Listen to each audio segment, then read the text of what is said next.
Welcome to our webinar.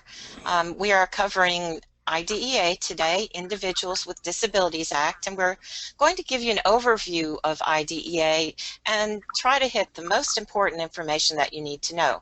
This is a collaborative effort between Celeste Alexander and myself, Debbie Lozo, and so we are going to hopefully give you some really important information that will be useful for SLPs and OTs and PTs who work in the public schools. We're a school-based company, as you know.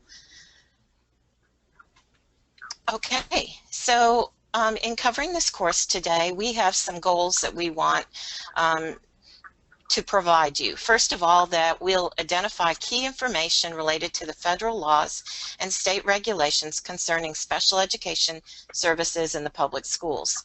We will also define special education services, related services, supplementary aids and services, all important concepts that you need to know about if you're working in the public schools with students in special education. We will also describe the process of identifying a student with a disability from the response to intervention or RTI process all the way through the evaluation and determination of eligibility. And then we will identify some key components and the sequence of events for developing an IEP or individual educational program. Celeste is going to talk to you just a little bit about how did we get here with this law. Thanks, Debbie. Yes, think Neil Armstrong right now. Very quick history lesson. How did we all get in public schools? I'm sure none of you were around in 1935. We started with the Crippled Children's Services, or CCS, which was a part of something called, it was a Social Security Act of the Maternal and Child Health Program.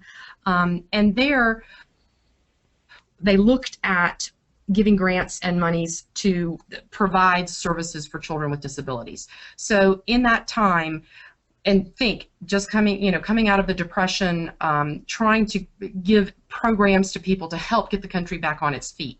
So then in the 1940s and the 50s, you find that the focus of what children needed was much more orthopedic. Even in terms of speech therapy, OT and PT, we were looking at polio then. There was a huge rise in polio. Again, many of you may remember grandparents, great-grandparents, parents who might have had polio at that time. Then we moved to the 60s and 70s, and we were looking at a time where the more severely disabled children were excluded from public school, and they were actually denied the special education process. And then, drumroll, here we go, Public Law 94-142. And if you haven't heard of it, get familiar with it. It is our precursor to the IDEA law, or Individuals with Disabilities Education Act. And that law was actually instated in 1990, but Public Law 94-142 was its precursor, and it actually gave us the ability, as related services, I'm speaking speech, OT, and PT, we were required at this time to assist children, handicapped children, in the school setting. And the parents then would have a right to request due process if they didn't agree. Many of the things that we see in place now all started in these early years. So Debbie, go ahead. Let's go to next. So here's quick history. With IDEA, again, we said that 94-142, and I just recapped what that little paragraph is in the beginning. I won't read it to you, but just more help for the children, basically. Then we had lots of reauthorizations of IDEA. A bigger one, 1997, you'll see the 3 bullets there. Strengthen the focus on children's overall access to the general education curriculum in regular classrooms so that they wouldn't be separated. It also strengthened requirements for parents and regular education teachers to attend those meetings. And I know today I can't even imagine an IEP meeting without a regular ed teacher or a parent as a part of that team. It's sort of beyond my mind scheme right now, but I guess it happened before that. And then we added provisions for disciplining students with disabilities while ensuring FAPE. And here comes the alphabet soup, and we'll get to all these letters in a little while. FAPE is free and appropriate public education. Thank you, Debbie. So then another huge reauthorization, bigger than 97, 2004. So have that number stick in your mind.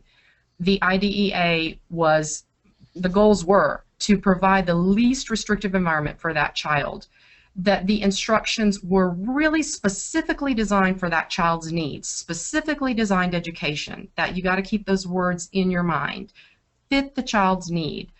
Resources were provided for students who needed the help. Access to special transportation.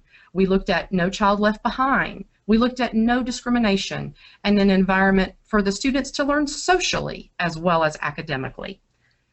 Whoops, go Debbie. Okay, and let's see. So now, these were the goals that they really tried to put in place with the 2004 authorization. So again, continuing to strengthen that participation of parents and families in their child's overall education. They really wanted to look at general education and that least restrictive environment for those children. More flexibility in the IEP process. Okay, now don't laugh at the next one. They tried to remove unnecessary paperwork burden on educators. That's a goal. We didn't say we got there, but it's a goal. We expanded the dispute resolution procedures to encourage positive dispute resolution so that things didn't get as complex and adversarial as they, maybe at one time possibly were, and sometimes we still see today. But we move on. Okay. Hey, Debbie, so if you want to move on. Okay. Sure. Celeste mentioned alphabet soup. We're going to go through quite a bit of alphabet or initials in this law. So one of the biggest and most important concepts in the law is FAPE, or Free Appropriate Public Education. And FAPE is really kind of a concept, but often when we have adversarial relationships with parents and lawyers and advocates, this becomes an extremely important concept. Did the child receive FAPE? FAPE is an individualized educational program designed to meet the child's unique needs and from which the child receives educational benefits. So that's important. The child's unique, they have their own individualized needs, and whatever program's developed, you must be able to show that the child receives an educational benefit from them and that it prepares them for further education, employment, and independent living. So if we talk just a little bit more about that FAPE, as we mentioned, it's involving special education services and related services to benefit the student. It requires that all services are provided at public expense. There is no charge to the parents. There is supervision and direction in this public education program. It should meet the standards of the state education agency. So when we look at, for example, grade level standards and curriculum, we want to be sure that we are meeting those standards for students with disabilities. It includes an appropriate preschool, elementary, or secondary school education. And that may sound kind of funny, like a no-brainer, that of course we're going to have an appropriate preschool, elementary, secondary school education.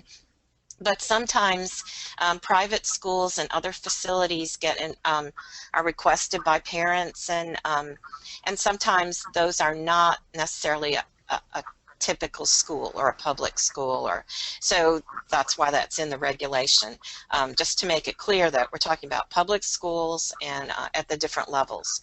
And then FAPE is provided in conformity with the IEP. So sometimes if we get in an adversarial relationship, someone might be saying that the IEP was not followed as it was written or documented. So that's another important concept. And then in Georgia, our state Department of Education added a couple statements that maybe help explain it. They say that FAPE does not necessarily mean that a student is guaranteed to achieve every goal on their IEP, or guaranteed to graduate or pass, required tests. It just means that they must make educational progress. And then to think of it as we think of these concepts, appropriate does not mean the same as best.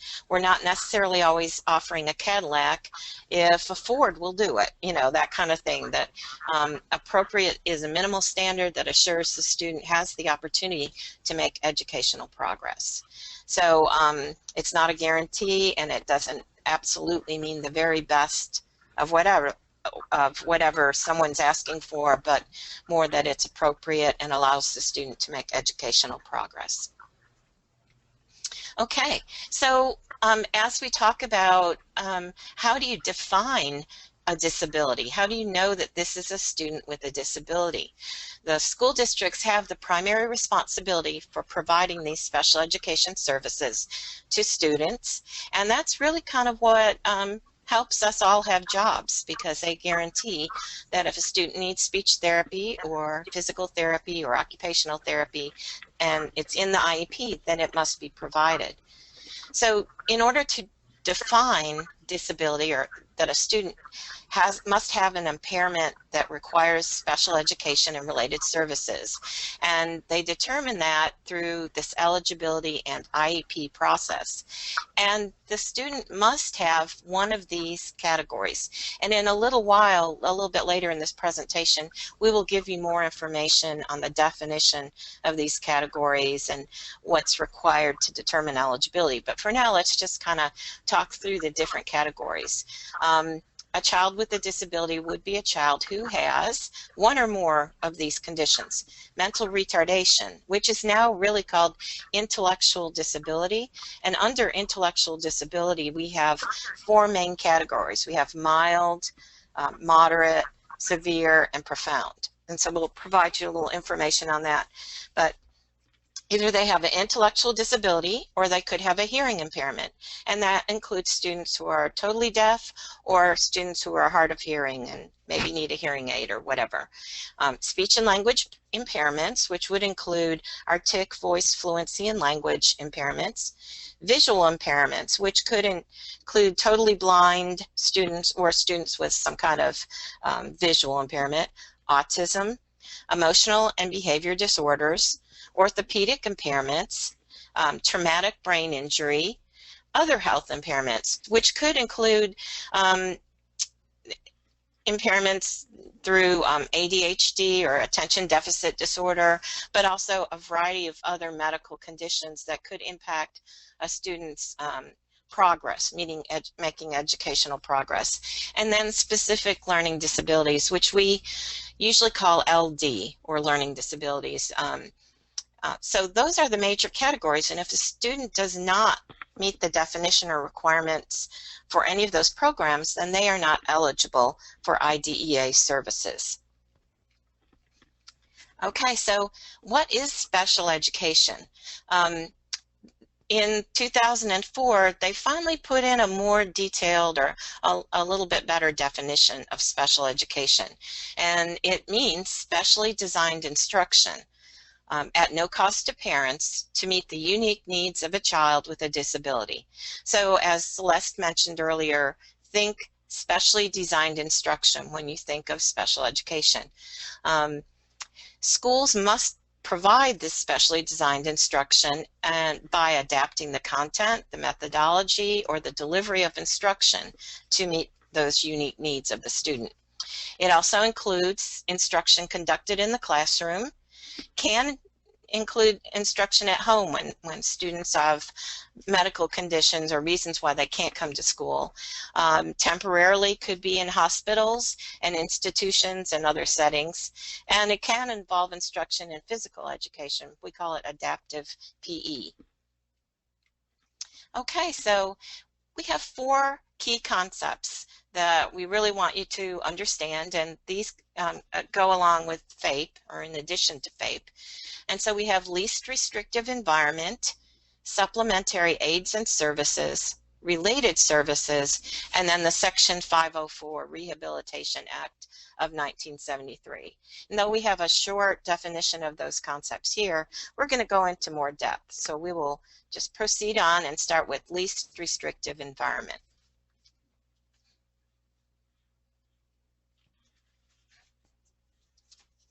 And Celeste, this is, I believe, where you step in. Right.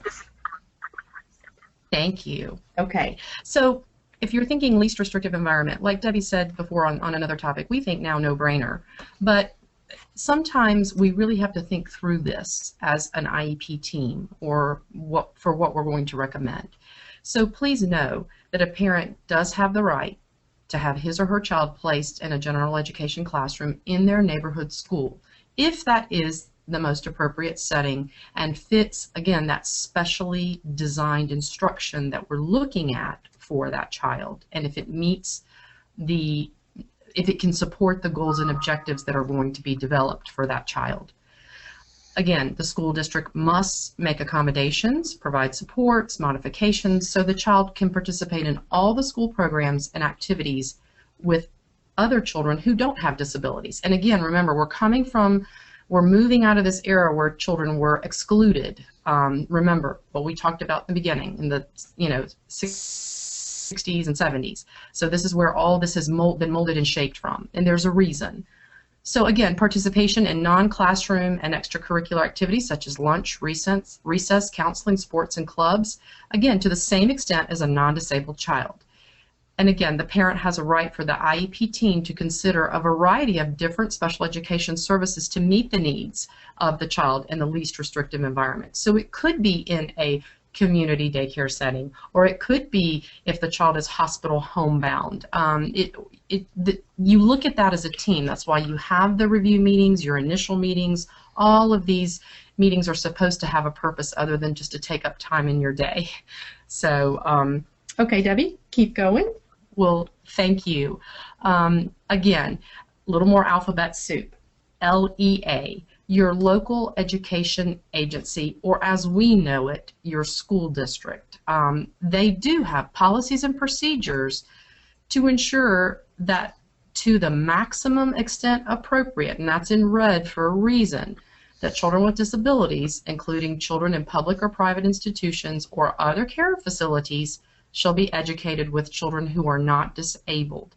So again, we really have to look at the appropriateness, and again, tailoring that education to that child's needs. It's not one size fits all for every child that fits a certain disability.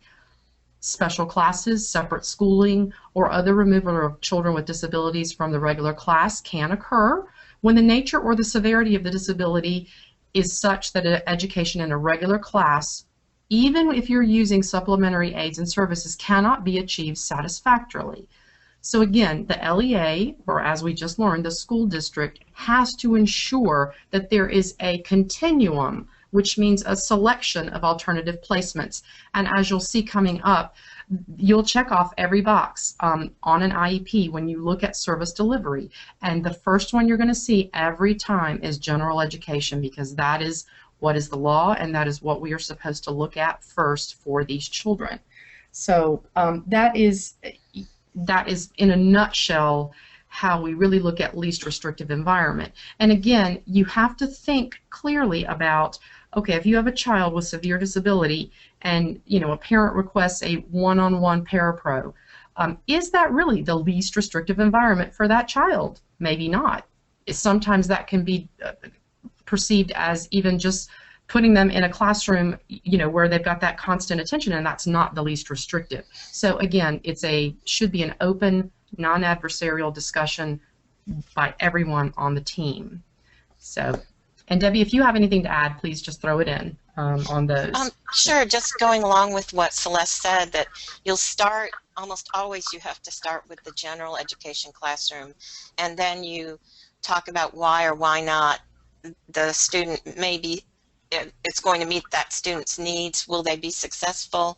If we're not sure, then we provide some supplementary aids and services in the classroom. And then if we don't think that's going to work, then we look for the next more restrictive placement, which could be pull out in a therapy room, etc. So here's what an IEP section could look like. This is actually from the Georgia Department of Education. And you see at the top it starts with special education services in the general education classroom. And in here, this is an example of a speech therapy one. And in this one, I chose collaborative, which is something Georgia uses. Your district or state may call it something different, and that's okay. Most likely, you will be trained on your IEP system, and they will go over the definition of these services. But I put that the SLP would go into the classroom 60 minutes a week, collaborate with the classroom teacher. You see we have when the services start, when the services end, and who the provider would be, the SLP. And then also in this one, the SLP is using a combination model. In addition to going into the classroom 60 minutes a week, she will also be pulling that student out for 30 minutes a week in the therapy room. And so then we have the same information here.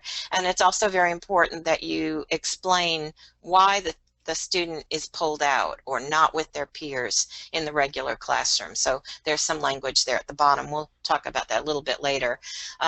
Important to remember, speech therapy can be a standalone category where that's the only disability the student has, or it can be part of a student's services and be related, just as OT and PT are. And it is required now that IDEA 2004 reauthorization brought about the requirement to note the location of the service on the IEP. Okay, so just in case you wonder what those terms are that we just looked at in this sample IEP section, consultation is 60 minutes a month. Usually we use that, reserve that for kids with milder disabilities who maybe are actually close to achieving all their goals and maybe even not need the service in a little while. But the regulations state we must see them face-to-face at least 60 minutes per month. Then collaboration in Georgia involves special education services where you go into a classroom 50% or less of that class period per week. So like I'm going into the reading class, but I'm only going to go in 2 days a week and maybe half of a period, but less than 50%. And then co-teaching is considered 100%. So if I went into that reading class every day for the full period, that would be co-teaching.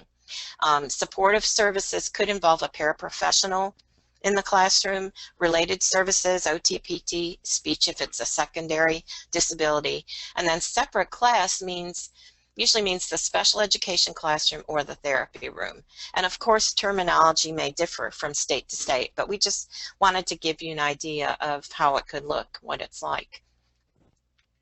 Okay, supplementary aids and services. These are supports that help the student with disabilities succeed in the general education classroom. Okay, so that's important to note. So just as we were talking about the least restrictive environment and going through things, if a student's struggling in the classroom and they need some supports, let's start there. What can we do to support that student in the general education classroom? And then if those services are not enough, then we may look at, again, adding more services and looking at pull-out and other things. So the aids and services that include modifying or adapting materials for students could include some assistive technology devices, could include Braille, if we're talking about a visually impaired student, or large print, FM systems for students with hearing loss. Students who have trouble writing might need a computer or word processing program. Students with a difficulty expressing themselves might need an augmentative communication device. And then in addition to that, it could supporting supplementary aids and services could involve training for a teacher, helping that teacher understand that student with a hearing loss or visual impairment. There could be an itinerant teacher who comes in and helps make adaptations to the curriculum, and there could be a paraprofessional in the classroom for specific times as needed. So all of those kinds of services could happen under supplementary aids and services, and they would be put into the IEP and described so that it's clear what the student needs. Okay, Celeste was going to talk about related services. And these would be needed by a student to benefit from his or her special education program. Right, right. Thank you, Debbie. And when we think of related services, that is what occupational and physical therapy are always categorized at. And as Debbie mentioned before, speech can be either. If it is their primary disability, they are a primary service. If it is not, if it is a secondary disability, they can be a related service.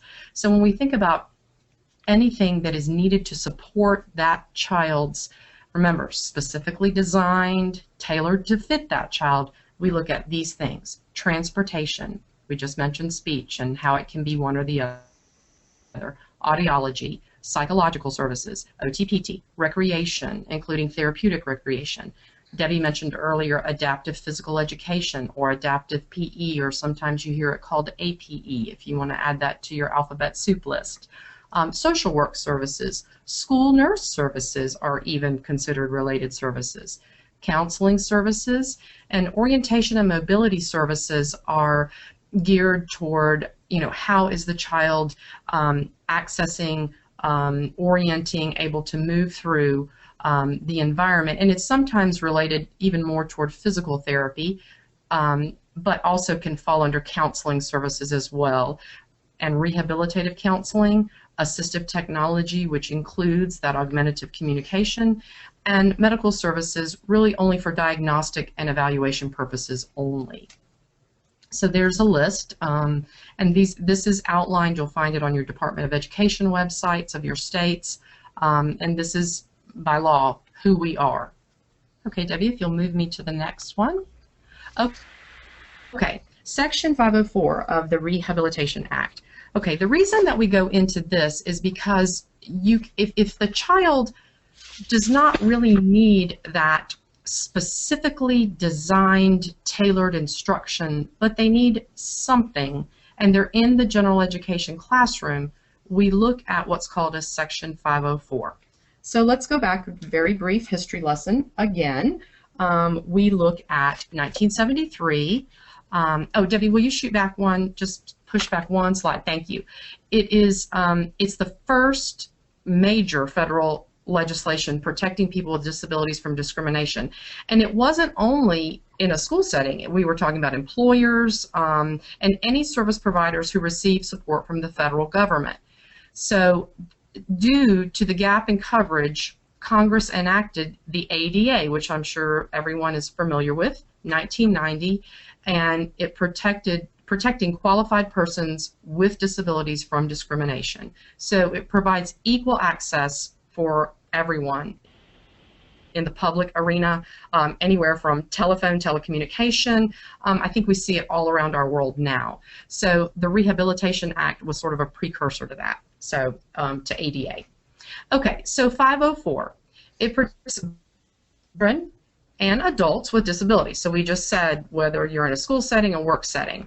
So like IDEA, which is the Individuals with Disabilities Education Act, Section 504 of the Rehab Act requires that school districts provide students with disabilities, again, a free and appropriate public education. Now again, we're not thinking specifically designed or tailored specifically, but what little tweaks might this student need? So the differences in the definition for the free and appropriate public education in Section 504 versus IDEA is that it's just broader in 504 than it is in IDEA. And also, too, it was developed earlier than IDEA, so that's probably why it's a little more broad. So what 504 does is it focuses on guaranteeing equal access to educational services for students with disabilities. And it's to meet the needs of these children as adequately as the needs of children without, again, and I know we sound repetitive, but again, remember there was inequality, and now we've got to provide that equality for all the way around, whether you meet the criteria for special education and specifically tailored instruction, or maybe you just need some supplements in the classroom to help you be successful. So more criteria down near the bottom of the slide. The children must be school-aged and reside within the school district. and it's usually provided in the regular education setting for most services. So Debbie and I felt like some good examples of what a 504, a student who might need a Section 504 program, would be. Let's say you had a student with arthritis, or maybe cancer, or some chronic physical impairment, a seizure disorder. I think of a child from an OT or PT perspective with a brachial plexus injury. There's no intellectual disability, or there's no cognitive problem that is requiring that specifically designed instruction. So they just need a little more help because of the physical impairment with the arthritis, or the limitation the brachial plexus injury might produce with this child.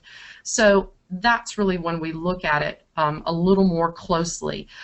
Typically, there needs to be a medical diagnosis for the child from a physician to have a Section 504.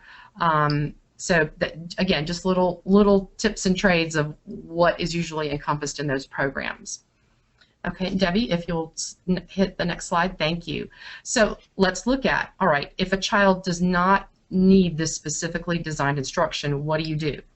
An evaluation is required, and most students are given a comprehensive evaluation, but they don't meet the eligibility requirements for special education. And we're going to look at that a little more closely, like what do they really have to do to meet the eligibility requirements in special education. We'll get to that in a bit. But with a 504, they are entitled to some testing accommodations with some limitations.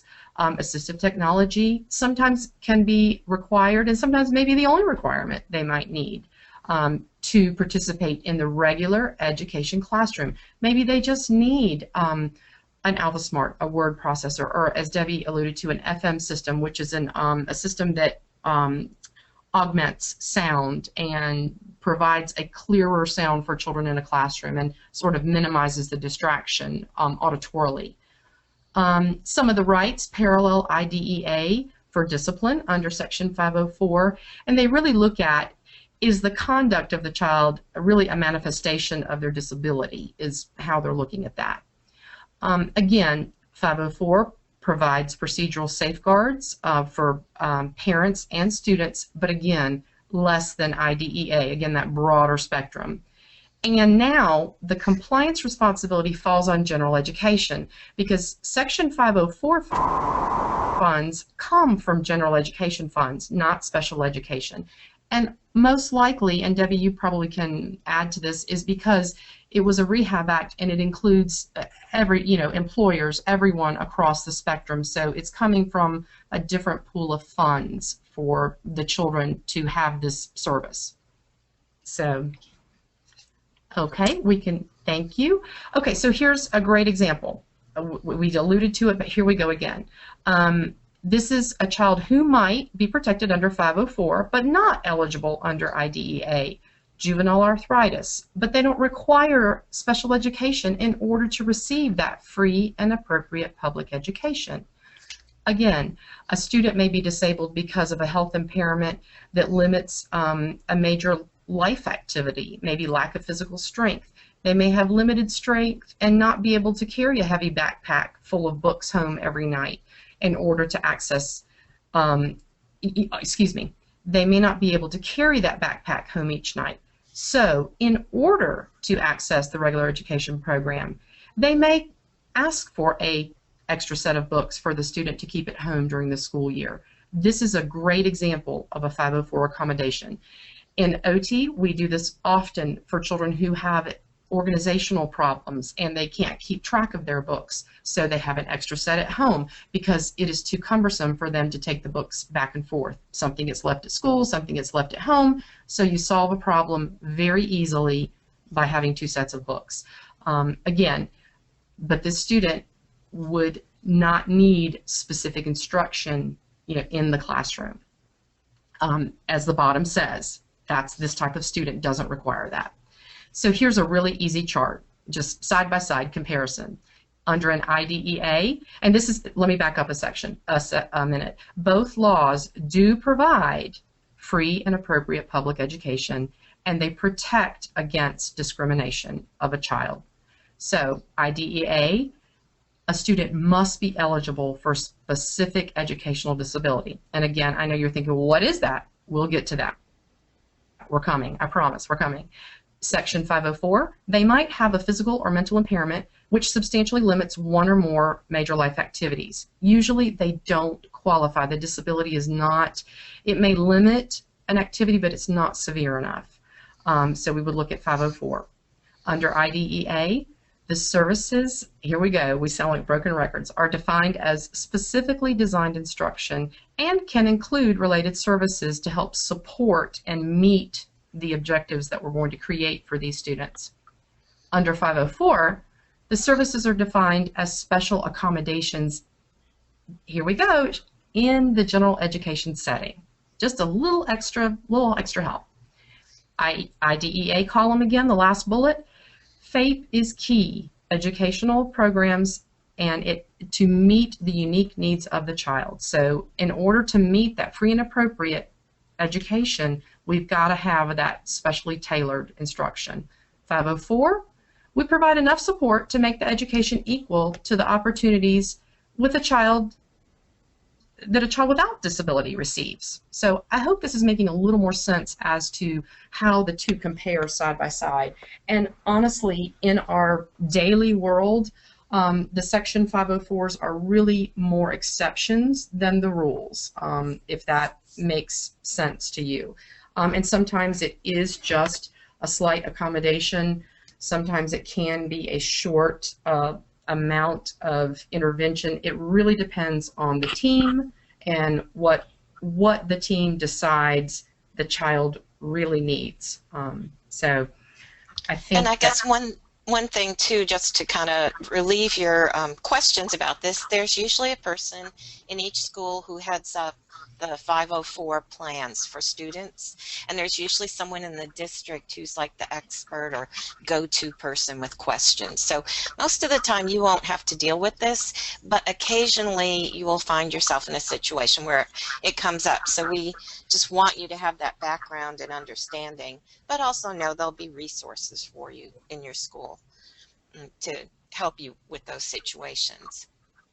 Okay, so we wanted to talk a little bit about school records and confidentiality, and pretty much the Family Educational Rights and Privacy Act covers all of our kind of regulations and procedures and protects the privacy of educational records.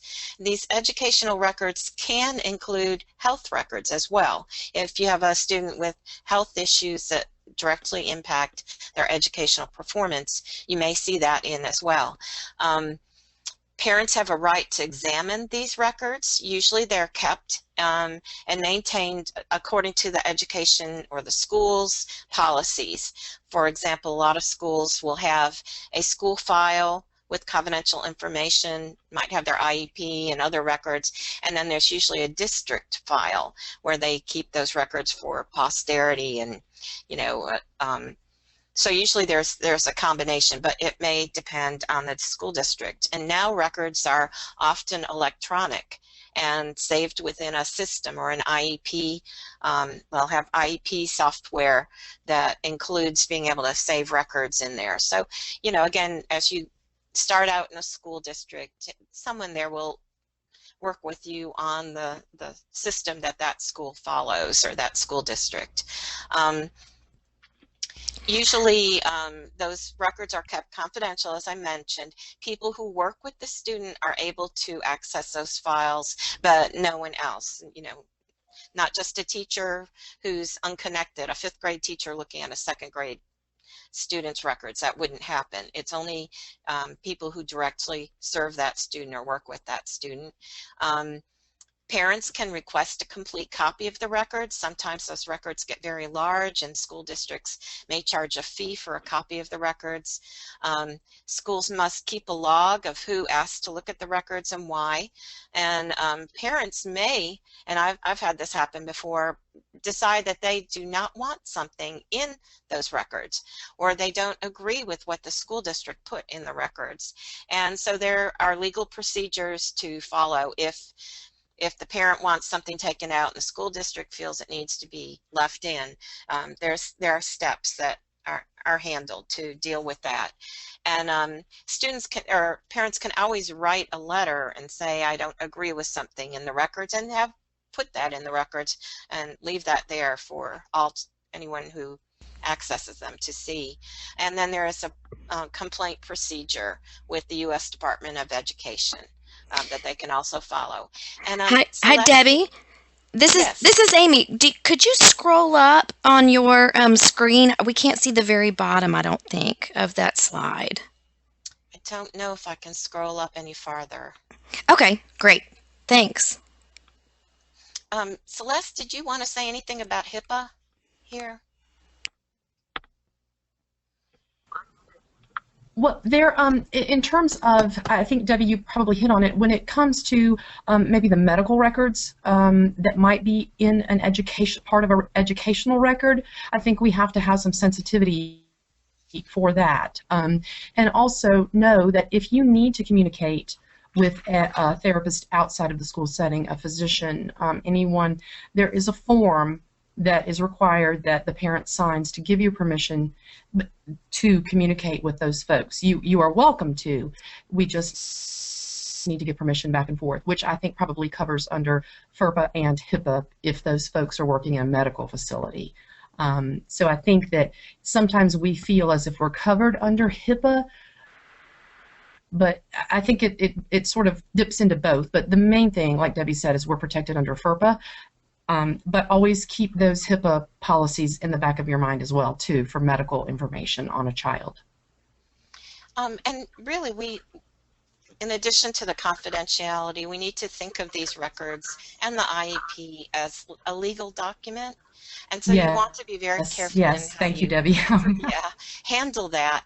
And we were just talking about it, maybe when the law first started way back in the 70s, it wasn't always that clear, and sometimes people would say, oh, well, I was at that meeting, but I forgot to sign in. Well, often with the IEP, as we go through things, there are certain places where the parents sign, where people who are at the meeting sign, and don't ever sign anyone's name. It's basically, this is a legal document, and you don't ever want to do something that would put you in legal jeopardy. So just always remember that even if we're kind of laissez-faire and people come in and out of meetings, you don't ever sign for them.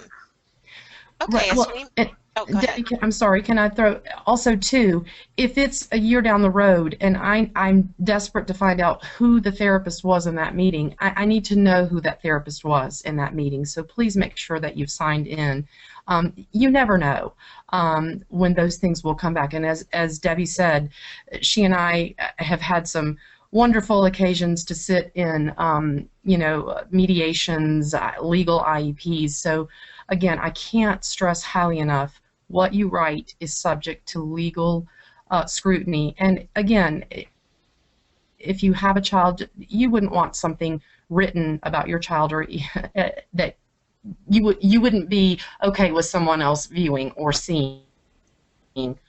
So we ask you to put your best foot forward and show your best excellence in terms of your documentation. Okay, good point. Now we will move on to kind of talk you through or walk you through the procedures to get a student identified as having a disability. So we start again back in the general education classroom, and what if we have a student who's not achieving and not doing well, not making progress in the general education classroom? Does the school have a framework to provide effective instruction for all students? Is there some way to get that student help without totally jumping into, oh, he's struggling, he must have a disability?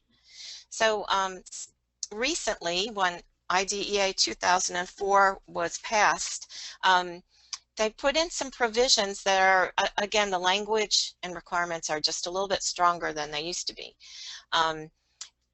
At that time, people were questioning whether or not there were some students labeled as a student with a disability, there we go with another initial, who could have avoided special education, avoided that label, if they had received effective and strategic instruction at a younger age.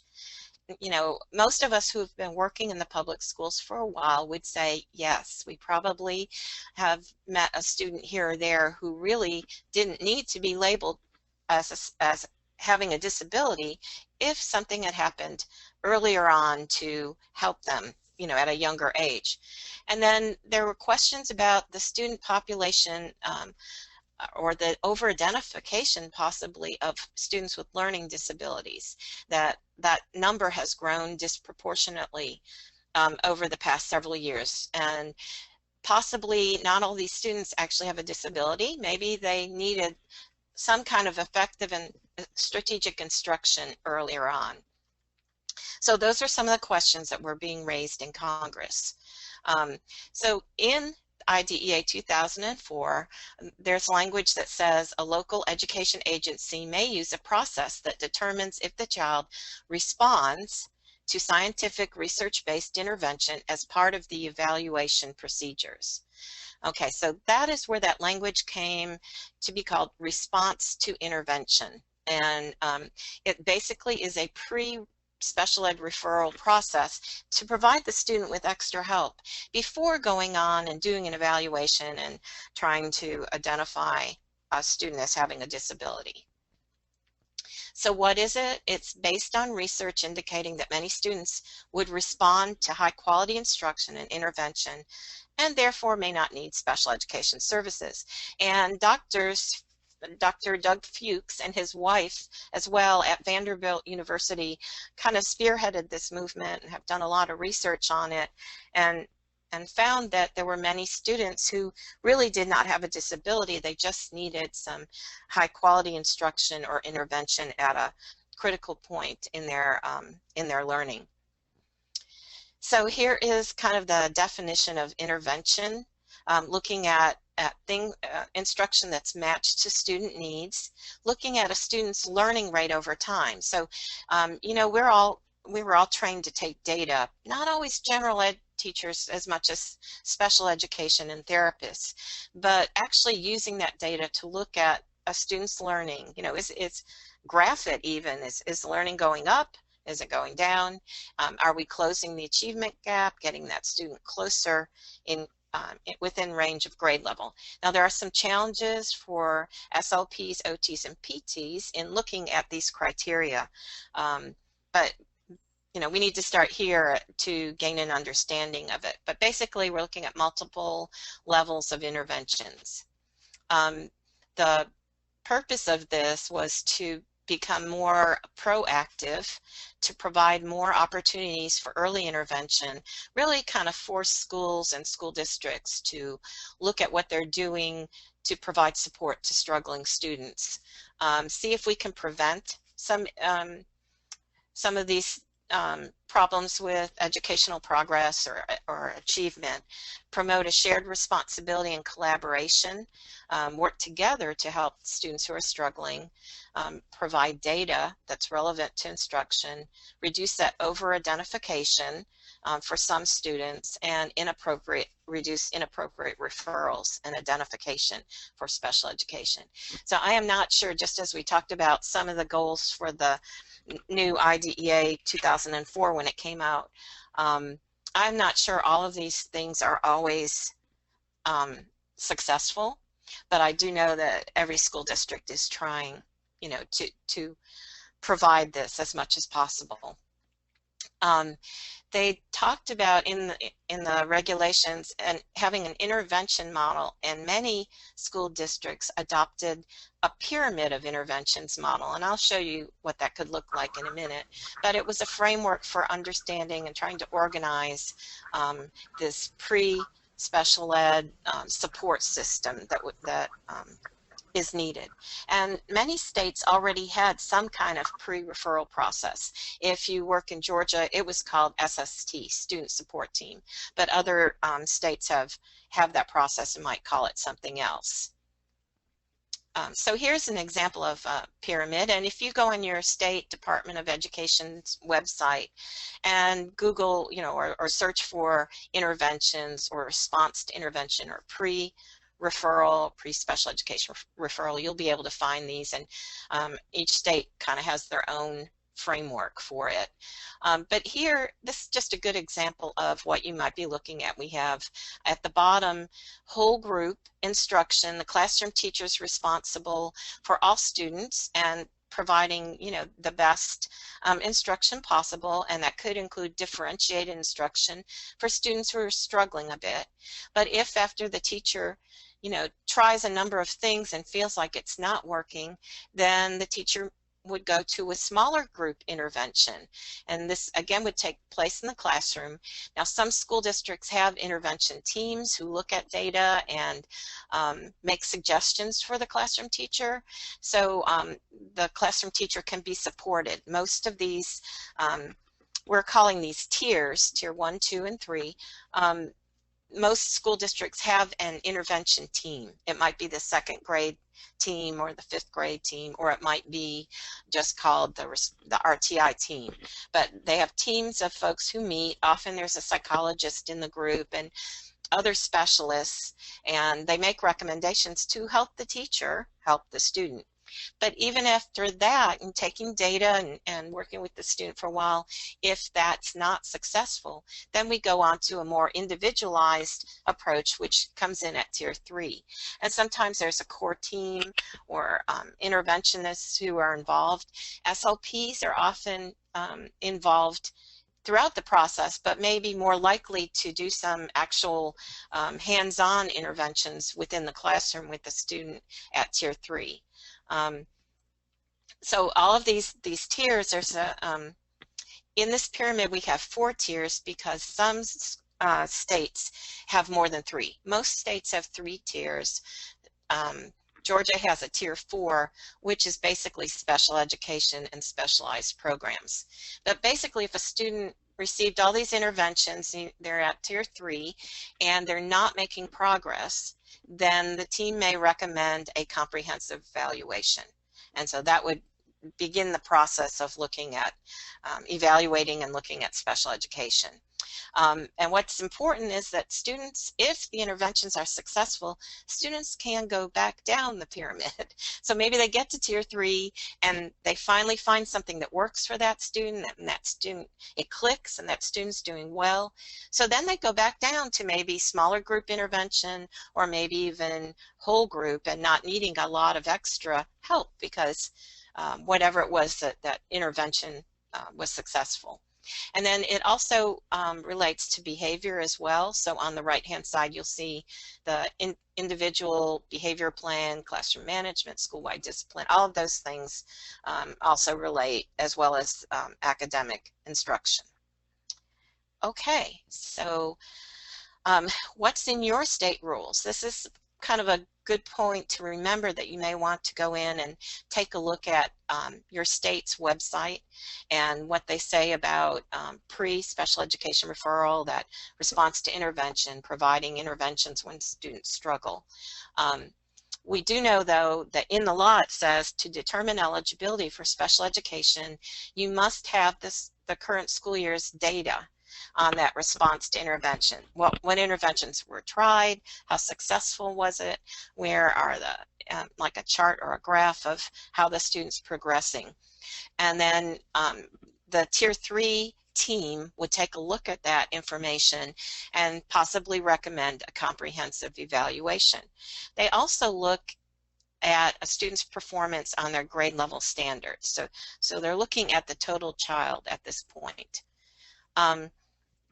There are some in IDEA, there actually are some disability areas that are mentioned that must have this response to intervention information, and that is specific learning disabilities, which is up there at the top, but then also emotional and behavior disorders, other health impaired, the SDD, significant developmental delay, and speech and language also requires it, and intellectual disability. So just know that it's actually in the law that there must be this data on, you know, the interventions that were tried and how the student progressed. For OT and PT, it's not required, just an initial evaluation. The RTI part is not required. Okay, so we have some list of resources for you here, just in case you need more information. Like I said, you can look in, for example, as an SLP, I can go to asha.org and I can find a lot of information on it. I put the Georgia State SLP organization website up there because they have a section on RTI. So, you know, wherever you are at, and then we have OT and PT. National organizations. So there are a lot of places you can go to get more information on this. And then just a quick mention about standards. Many of you have heard of the Common Core state standards, which were adopted by many states across the nation, but not all. But almost all states have some type of curriculums and standards that they follow for each grade level. And so an important part of determining if a student has a disability is looking at how those students perform on the standards, comparing them to grade level peers. And there is language in IDEA 2004 that kind of links itself to No Child Left Behind. So if you're working in the public schools, you may hear about No Child Left Behind, which requires developing standardized tests to measure student progress. And then IDEA kind of mentions that you can use this response to intervention or to determine eligibility for special education. So just to know those two are linked. And when we talk about standards, I always like this cartoon, is we have two little guys and one says, I taught Stripe how to whistle. Hey, I don't hear him whistling. Well, I said I taught him. I didn't say he learned it. So the standards that we talk about now, especially those Common Core standards, are really all about what did the students learn? Not so much that you covered it, but what did they learn? Okay, now Celeste is going to walk us through a little bit more about that referral process. Okay, great. Thank you, Debbie. So again, we are still before this special education entity. We're sort of on the path to it. So in Tier 3, the response to intervention, if you think about that pyramid, we're recommending a comprehensive evaluation, which can be multidisciplinary. It can involve OT, PT, speech, psychology, the whole gamut of folks that are within a school setting. Important to remember, you must have consent from the parent, and parental rights must be given to the parent. And for OTPTs, you have to make sure that motor is checked on that referral form for the evaluation. Always be sure that motor is checked. And speech language pathologist, I'm sure that there is something that needs to be checked on your form as well, on the area. It's the same form, area of the form. So, all right, so we're starting at the top and we come down. So once that evaluation is done, we're going to write the report, and we're going to compile it into something called an eligibility report. We're going to take that information from this whole global evaluation that everybody's worked so hard on and tell everything we know about this child. And do they meet the eligibility requirements for special education services? So if you come down past the second level, you branch out into two areas. You review your evaluation, and you find maybe over to the right they're not eligible. Okay, then you're going to come down and you're going to continue and look at, all right, possibly could we need some support or a 504 plan? You may or may not. That is determined by that team, which is your school team or your eligibility team, your evaluation team that has conducted everything above that level. All right, so go back to comprehensive evaluation and eligibility report, and you go over to the left side. All right, so your IEP team, we're going to review the evaluation, and we find, okay, yes, this child does have some needs. We've got to support, write goals. So we are going to then develop the IEP and then implement the IEP. It's fairly simple. I know it's time-consuming and there are more details, but basically this is what happens. And I know at least here in Georgia, most of the OTPT referral process, we've gotten to tier 3, and then there's a whole evaluation process, and each school district is going to even interpret that differently. So I'll just stop there with that, just so that the OTPTs on the session understand that we've tried all these interventions before. The school team has. Okay, Debbie, you can slide over. Okay, so we talk about parental rights, and very briefly, it is the school's responsibility to provide parents with a notice of their rights in understandable language. The parents do participate in the meetings, and they give consent to, they have to sign the document to allow the school to provide the supports and services that the team has agreed on and think that will help the child be successful. The parent rights, they allow a parent, provide them opportunity to understand what their rights are, the rights of the child, and the procedures for, again, we said resolving differences like we've talked about before. Those rights have to be given to parents at least once in a school year, usually at an annual review or an initial, and additionally a copy must be given upon initial referral, receipt of the first state complaint or first due process hearing request, notification by the school district to the parent of a disciplinary removal of a student from the school that would constitute a change in placement. And again, we're going to look at placement within the IEP, so that's why those parental rights have to be given again, and also if a parent requests them. So, and it's a long 2 or 3 page document that parents are required to have. So you'll see them put on the table, and hopefully those parents have really looked at that for their children, and it can be helpful to them. Okay, Debbie? Okay, so now in terms of the referral, okay, IDEA requires that before a student can receive special education services, the district must determine whether the student meets eligibility requirements for special education and needs those services. Okay, so again, we don't want to put a child, we don't want to provide those services if they really don't need them. Okay, so we just talked about that comprehensive evaluation that was at the top of that little 2 slides back. Again, it must provide sufficient data to determine whether the student is indeed a student with a disability. Do they meet these specific criteria that the law has set out that says this is a student with a disability? And then, does it document how this disability affects the student's academic or behavioral performance in school? And also, it must provide appropriate information for the development of an IEP if eligible.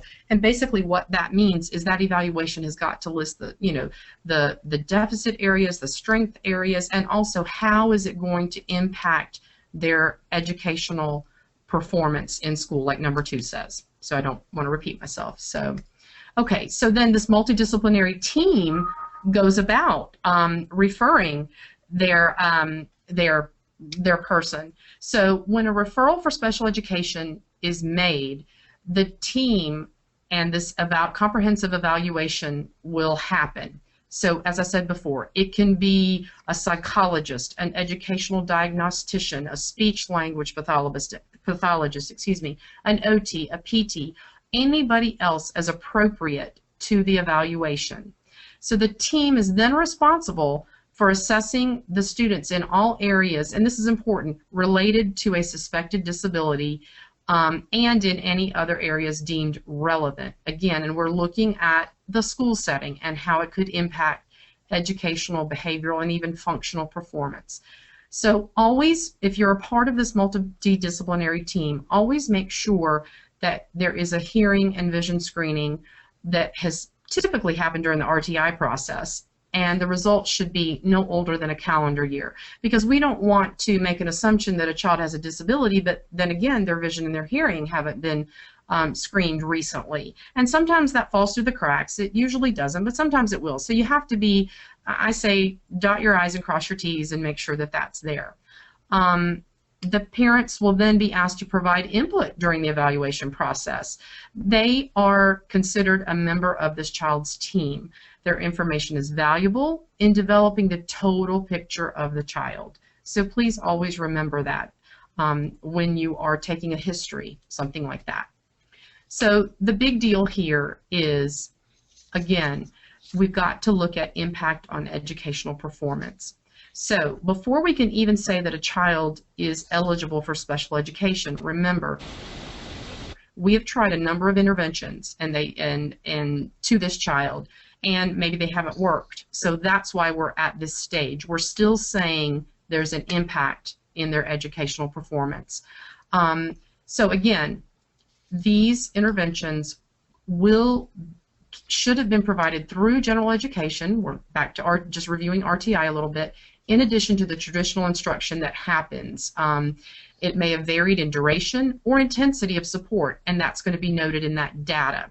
So that leads you to the next bullet, and that data must be analyzed. So again, when we get to, we figured out, okay, all of the RTI has been, we've gone through the whole gamut. We need to evaluate. We need to go to this comprehensive evaluation.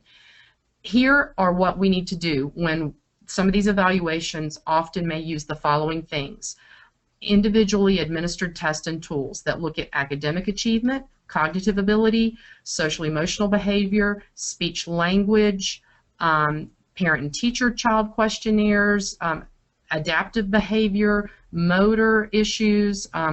The evaluation will also include parent information, teacher input, which is valuable, work samples, written descriptions, that's very valuable for you. School-wide standardized testing results can be included, medical information as appropriate, classroom observations, and I strongly encourage, I always encourage OTPTs to always observe the children in the classroom as a part of that evaluation if they're involved. It needs to be, we also, in terms of that evaluation, there might be prior testing included that was done in a private setting outside of the school, or any other testing that has done in other school settings, progress monitoring from other formative assessments in classrooms. So there's a lot of information that goes into the evaluation. And please note the blue box. No single procedure should be used as the only criterion to look at a child and determining this plan. You can't just look at one standardized test. You can't just look at what the parent says. You've got, or just the teacher, you've got to look at everything. So let's keep moving. Okay? Debbie, if you'll switch to the next slide for me. Okay, so once the evaluation is completed, everyone scores their instruments and everybody analyzes, takes their data, and we interpret and we speak to what we've done. So the summary is put together and a report is put together. So the person who coordinates the evaluation, and like Debbie said, it's usually a special education person within the school, a case manager, a lead teacher, sometimes the speech language pathologist. I will tell you, it 99% of the time will not be an OT or a PT. It will be someone else who's coordinating the bigger picture. So yes, OTPTs, you can wipe your brows and breathe a sigh of relief, but you're still responsible for your evaluation piece when it's required. So then after all that's put together, we're going to sit down with the parent, and maybe sometimes the report is there, sometimes it's not, but we're going to look at that together as a team and put together what's called an eligibility report. So then once the evaluation is completed, this eligibility team, again, which can include the parent, will decide, they'll take all this information, all the results of each test, what the teacher said, the work samples, and they will decide if the child is eligible for special education services under the criteria of what IDEA has set out. So, okay, Debbie, you can flip me to the next slide, or I don't remember, is it your turn now? I can't remember. Sorry about that. No, we're good. A couple important points here. This is really this part that we've gone through that Celeste has done such a great job in explaining is what makes us different from a medical model. And, you know, often in a medical model, for example, SLPs may evaluate a student in their office but they don't have all of that background information available to them about how the child's doing in the classroom and getting to observe them in the classroom. And so all of that information is just so important to look at the total child. And it's also a difference. This IDEA 2004 changed some things about the way we look at eligibility. Because in the past, for example, we have a young child who has, let's say, difficulty pronouncing words, an artic problem. But also there's some weaknesses in reading. Well, in the old days, teacher may have only referred for the speech part and not looked closely at all of the other academic areas. But this change in the way we look at eligibility brought about by IDEA 2004 really forces everyone to look at the total child. And that's a good thing, because we don't want to just put them in speech when they actually need some interventions for reading as well, or they might be eligible for learning disabilities or some other categories. So it's a good thing, but it made things more complicated. And often, I know for OT and PT that you'll write up an evaluation report. Well, in speech and language, we also now kind of write a speech and language evaluation report. Most of the time our district has developed one, and then we share that report with whoever's coordinating the eligibility team, and they put our information into this unified eligibility report that addresses all the areas. So that in the past, sometimes we'd have a report for speech, a report for OT, a report for reading, and they weren't all connected. So now this procedure really gets the school district to combine all those reports and put it in one document. Now you may ask, well, can you tell me a little bit more about these different areas of disability? And of course, as we said early on in the presentation, a student must qualify for one of those areas to be considered a student with a disability and to have an IEP developed. Well, this chart just kind of goes through and explains what the disorder is. For we can start with autism there at the top. What are some of the initials that we use? Because as we said, the alphabet soup, there are an awful lot of initials. It tells you a little bit about what that the definition is of that disability, and then what are some criteria that the team would need to be looking at if they were going to determine eligibility for a child. So there are 2 pages to this, and we're going to attach it as a handout for you so that you have that to refer back on. So that will help you a lot as far as looking at the eligibility categories. It does not have OT and PT because they're not a standalone. They're a related service. But it does have speech and language because that can be a standalone service. So that just kind of gives you an idea. One other thing we want to talk about in the regulations, it talks about adversely affecting educational performance. And we felt that it was important. I actually saw in our state regulations in Georgia that folks went to ASHA, our national organization, and asked ASHA to go to the U.S. Department of Education to get some more clarification on adversely affecting educational performance. Because as you know, a student with a possible problem that could be served by speech and language or by OT or PT, there may not be a clear-cut way to determine, or it may not be clear-cut in looking at how that impacts their performance in academic subjects, for example. So we know that it has to have some kind of academic impact in order for that student to be eligible. And so we found from the U.S. Department of Education that a student, it's not necessarily that a student has to be below grade level or failing in an academic area to be eligible, for example, as speech and language impaired. And I'm sure it would relate to OT and PT as well. The disability must be shown, however, to interfere with the student's ability to perform in the educational setting, either academically or functionally.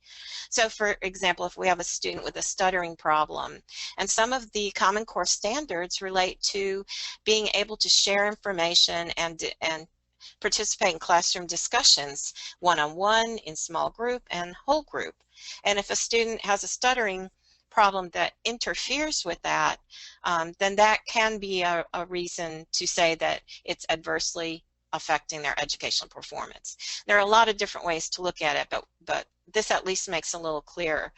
The disability may also adversely affect a student's social interactions with others. We think about our students with autism and pragmatic language problems. So again, they kind of gave us a little more language about that adversely affecting to help us show that students are really eligible for some of these services.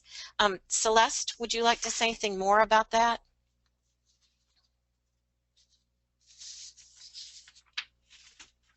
Okay, thank you.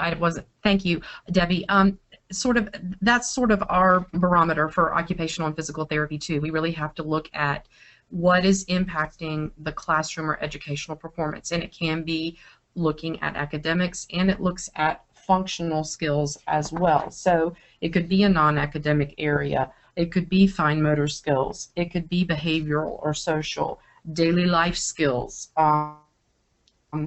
any skill that would increase independence in that classroom performance we have to look at from an OT-PT perspective as well. So if you're in doubt, just think classroom, school performance, educational performance. That is your guiding force within our realm, our venue of care here in the school setting. Okay. Debbie, do you want me to go on here? Sure. Okay, we're also going to provide this as a handout for you too, so you can see it a little clearer, but this is sort of a nice little snapshot of what happens from the beginning. So we've gotten, the RTI process under our belt, and we've looked at it and we thought, okay, we need to go a step further. So it says steps in an evaluation for special education consideration, and that language is purposely written that way. So here's just a little checkoff, and again, hugely important for speech language pathologists, because you might be this key person, this team leader, this case manager for this child, if speech is that primary eligibility or determined or looking at. OT-PT, it's just good for you to know that this is in place.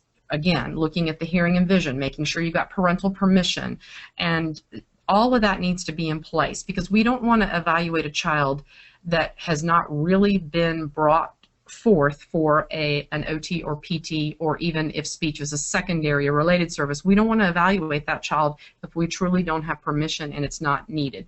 So here's a nice little snapshot of how the whole process goes from A to Z once we get to the level of, all right, we have to look at special education for this child. And you'll get it in a bigger format.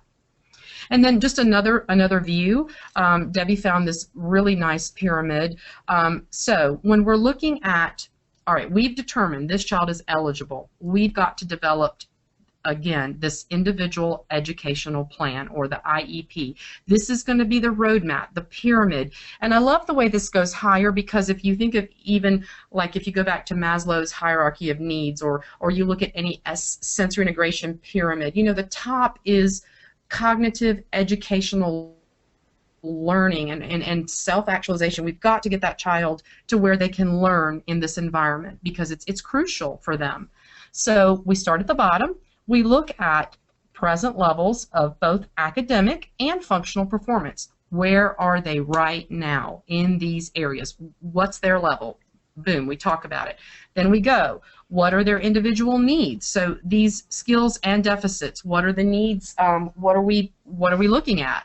So then eligibility, what category best looks at what's happening with this child? Is it autism? Is it emotional disturbance? Is it orthopedic impairment? What is that true eligibility that is going to provide the services and meet the needs of the child in the best way in our educational setting?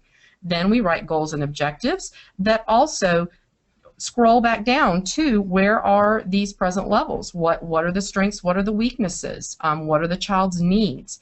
Then once we've written those goals, we look at, all right, what services do we need to meet those goals and objectives? What supports? And that's many, many times where OT and PT come in, where our services are needed to support support and make sure those goals and objectives can be met for that child.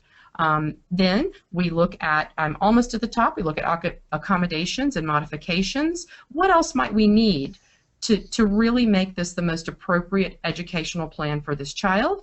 We look at the placement, and again, we're going way back to the beginning of this presentation where we looked at general education, and we're going to look at every single placement option. What setting is going to be the least restrictive environment? Remember those words way back a few slides ago?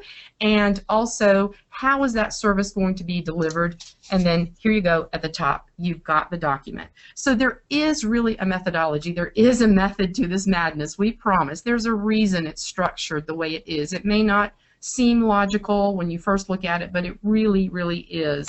And it's built. I love, again, that Debbie found this because it's built. One thing is built on the next. So enough said on that, so we'll move on. Your guiding principles, and I love the way that this is a circle. Nothing's broken here. Do you look at, see the arrows? Everything plays on, is a moving part. Everything is important. So, and I love the way at the top you've got child-centered in red.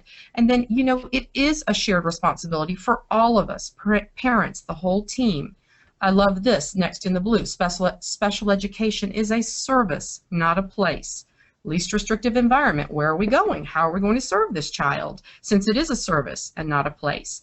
We're going to look at general education curriculum standards and assessments. We're going to base it on individual strengths and needs, because here we are on that left side of that IDEA versus 504 chart where we're looking at the specifically designed instruction. And then coming on around, planning for adult outcomes. Yes, we have to think of this child as an 18-year-old, even if they're 3, or a 22-year-old. Once they hit 13, 14, we're looking at transition plans for high school, adult, where are they going to go? We're also going to look at positive behavior supports. We're going to look at tools to guide our instruction and to measure our process. So I love, Debbie found this, and I love these guiding principles for developing an IEP. It's crucial, and I love that it's a circle, it's not broken, and everything needs the other part to be complete. And ta-da, stars of the IEP show. Who is really on this team? So take a look. You've got the student in the middle, and then you've got all these special people in these different colors and these arrows around. Special ed teacher, the student, if it's appropriate, if they're old enough, they can understand, they can participate in their education. Always a regular education teacher, always, always, always. A school system representative, a parent, and any school psychologist, anybody else that is appropriately placed on this student's team. So again, just a snapshot of who is really involved in this IEP show that we have. Okay, and then that takes us to the roadmap to the IEP, or roadmap for school success here. And this just summarizes what we've been talking about as we leading up to the IEP. It refers back to pre-referral, or RTI as we called it, and sending a letter to the parents, providing parental consent. And there are some days you'll notice there. The most important days that we look at is once we have received consent, you know, kind of go around the curve there, we have 60 days to complete the evaluation. And then once we've determined eligibility, we must have a IEP meeting, or, you know, have all of that resolved within 30 days. So, so we have some timelines, and that's basically was developed to make sure that school districts don't drag their feet, and that they, you know, have everything done in a timely manner. Although you and I might say 60 days is a long time to get to do an evaluation, but sometimes it may take that long when you have multiple people, you know, as we mentioned, doing the evaluation, and a backlog of folks to assess. So there's the time plan for that, and then we must implement the plan, or the IEP, and then we must hold an annual meeting once a year to review everything and develop a new IEP. So you probably hear different states call it different things, but it's important to note that the IEP is good for a year, and then you would come back. And team would meet again, develop new goals, look at progress, all of those steps that Celeste just went through in developing an IEP. So how do you prepare for an IEP? It's very important. Most school districts have some guidelines for you, but most of the time we say at least 2 weeks before the meeting that you would send out the invitation. There's a formal invitation that invites all members of the IEP team. Most of us know, though, to be practical, that it makes more sense to email or call or touch base with the critical IEP team members, especially the family, to make sure that these dates are a possibility. So if you set all of it up and then you can't have the classroom teacher or the parent there, you've pretty much, you know, negated that meeting, and you'd have to start all over again. So and now in the regulations, it actually has you document the attempts that you make to contact the parent and make sure that the parent can be there at the meeting. So you actually have to document that on a form. And some members may be excused. According to IDEA 2004, it allowed for some members to be excused. However, you must have written consent from the parents to excuse those members. So, you know, maybe they're meeting for some reason and you know that the PT goals do not need to be changed or adjusted, or that the issues are for some other reason that doesn't relate to your program. So sometimes you may be excused, although I don't see it happening all that often. You want to prepare, if you're the one, well, you're part of the team preparing the document. We know that, you know, if you're a related service, then there's probably a special education teacher who's the primary service provider or case manager who would be developing the document, but then you would come in and put your additional information.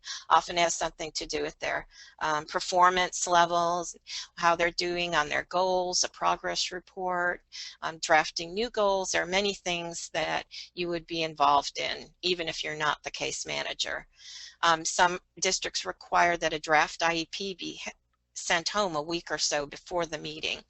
And often now with email, many of our parents, we can contact them through email and send these documents. Makes it even easier.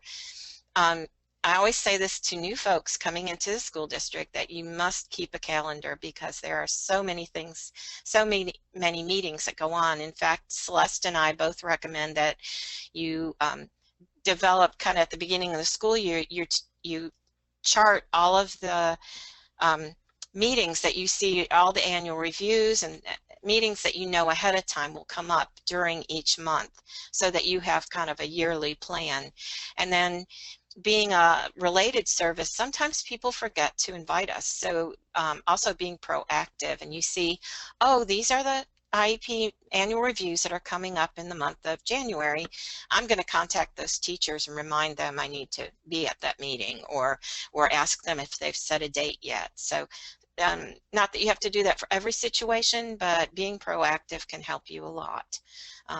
Celeste, did you want to say anything more about that? Nope, Debbie, I think you've got it. I think that was perfect. Thank you.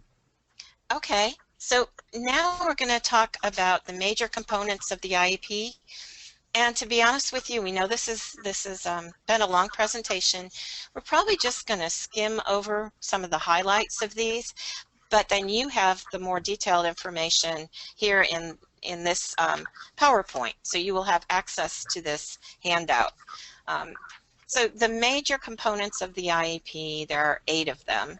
One has to do with their present levels, and we used to call this PLOP, present levels of performance, but now under IDEA 2004, they want us to, they've made it clear and say present levels of academic achievement and functional performance. So we're, I kind of like that we put functional performance in there to remind others that that is important as well. And then we have consideration of special factors, transition service plan, measurable annual goals, student supports, assessment for district and statewide assessments if there needs to be some kind of accommodation or testing accommodations, you have to address that. Special education services, what are they?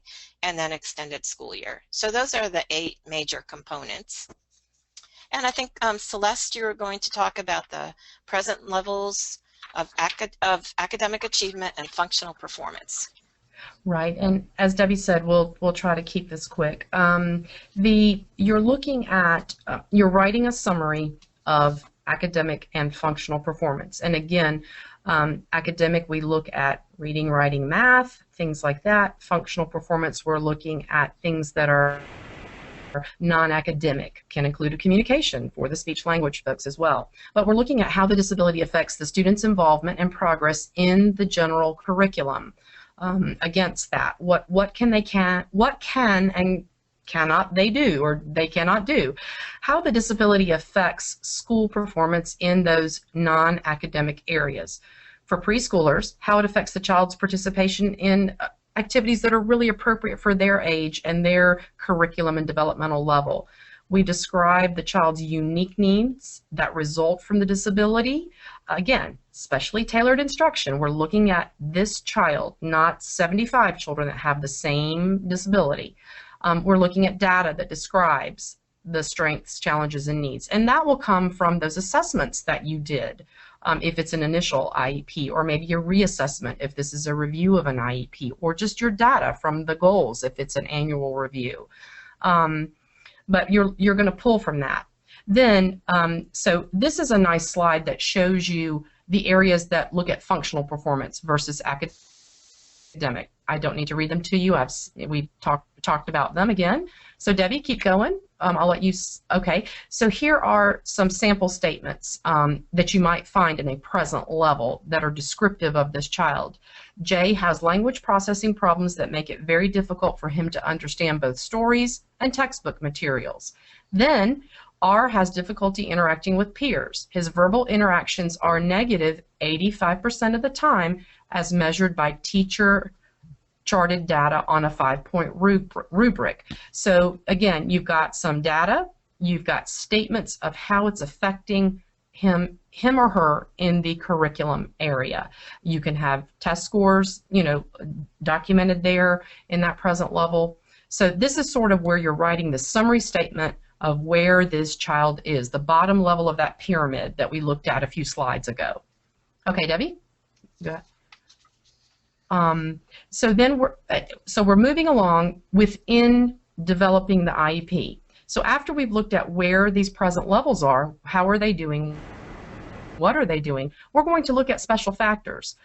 Is there any behavior that might be impeding or a problem within us meeting the goals that we're going to establish, or is added to the functional performance of this child or academic performance? Is there limited English proficiency, blindness, visual impairments, communication needs, hard of hearing, assistive technology devices or services? Does this child really require alternate format for instructional materials, Braille, large type, auditory, electronic text?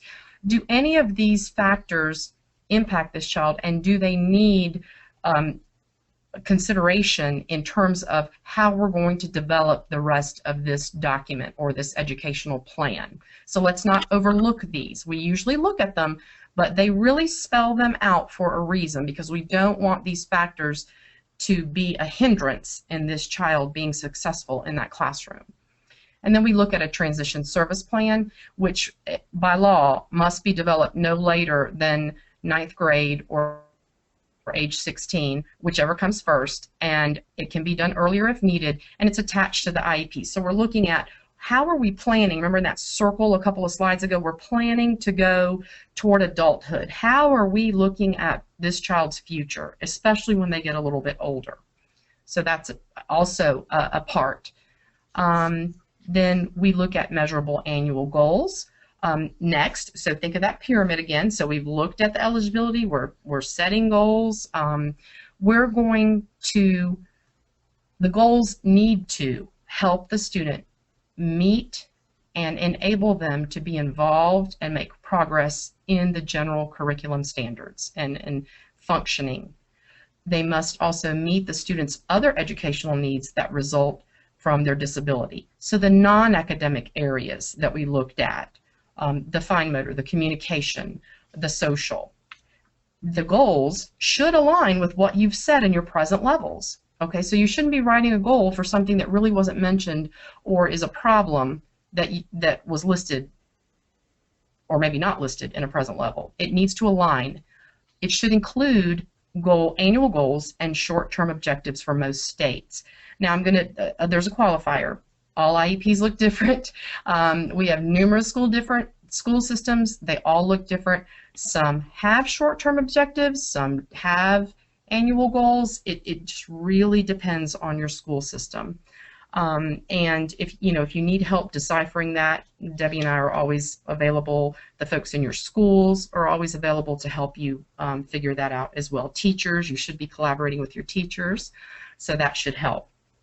So the goals, also the criteria for mastery, there should be criteria for mastery, a method of evaluation, how we're going to look at this, and progress reporting periods. And that also came about with all of these different reauthorizations and the laws. We have to provide information to the parents, and we have to tell them when they'll be informed of this progress.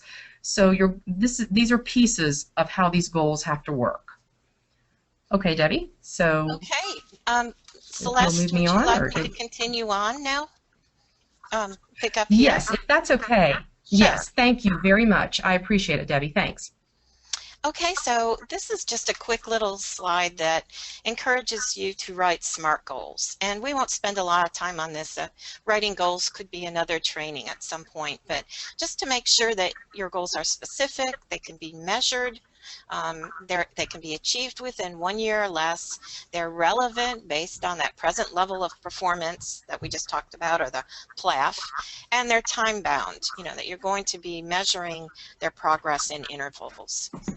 Okay, so we move on to number 5, the 5th component of the IEP, which involves student supports. And here we talk about instructional accommodations. What are some supports that are needed to help a student succeed in the general education classroom or in a specific subject area? And you see examples there. And then, are there any classroom testing accommodations? I know some students who just have difficulty taking a test in a large group of people, and so they are taken out to a smaller room and given their tests. Supplemental aids and services, is there anything else that's needed to support the student in the general education classroom? Is there a need to train school personnel? If we have a student with a hearing loss and the teacher is not familiar with hearing loss, what kind of training would we need to support the classroom teacher? And this is just an example of some accommodation that you may want to look at. Here's one about provision of instruction using a graphic organizer. So it's just showing you some examples of different accommodations, and also testing accommodations that could be available to a student based on their need. And then the 6th component of the IEP is addressing the assessment for district and statewide testing. And here you would look at, are there those same accommodations that we mentioned in the bottom part of this slide? Do they need a small group? Do they need a quiet location? Do they need extended time? And this is where you would talk about that. There are times when a student will do okay for regular tests in their classroom, but when they take this high stakes specific standardized test, they need those accommodations. Some kids need it for both situations, so that is where the IEP team talks about that. And then, what are the actual services that this student will receive? He's eligible for learning disability, and we've talked about his goals. Now we need to look at, where do we instruct him on those goals? Where do we provide the support or specially designed instruction that that student needs? So you have to, define how much of it is, and usually you start by talking through the different academic classes and what a student would need in each of those, and then eventually you'll talk about the related services as well. So this is where you map out all of the services a student would receive, and you place them on that form. And if you remember, we talked about that form earlier on. I had the speech and language example. But every state and every software program has a different look to it. This is just in general. Again, you would talk about services taking place in the general education and then services that might take place outside the classroom, such as pull out to the therapy room. And anytime you do anything in that bottom box outside the classroom, then you have to explain why. So there's some language at the bottom in red that just gives you some idea of what people say to explain why a student might need pull out to a separate class or therapy room. Okay, so now we're at the last part. Usually the last part of the IEP involves extended school year.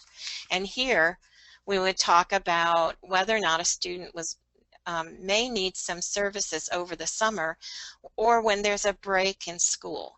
Some students can lose skills during long breaks, and so extended school year, or we affectionately call it ESY, was developed when legal cases established that the students were regressing and then having a harder time recouping or getting back to that same level of learning that they were at the end of the school year or before that break in service.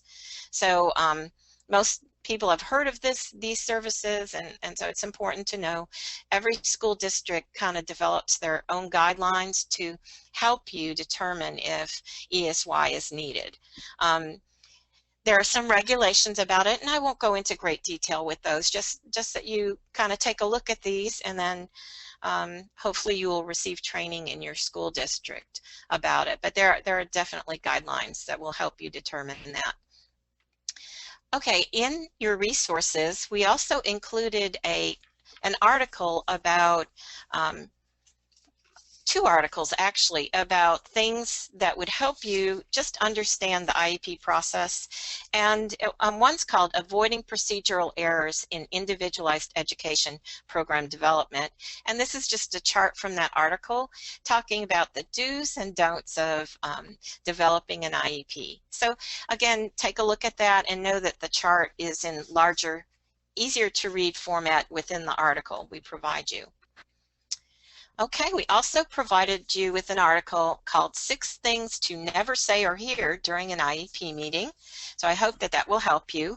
And we will be including a copy of this PowerPoint as well as a chart, the disabilities chart that gives you the name of the disability, defines it for you and tells you about the criteria and the different initials. So hopefully all of this will help you as you begin to work in the public schools. Again, make sure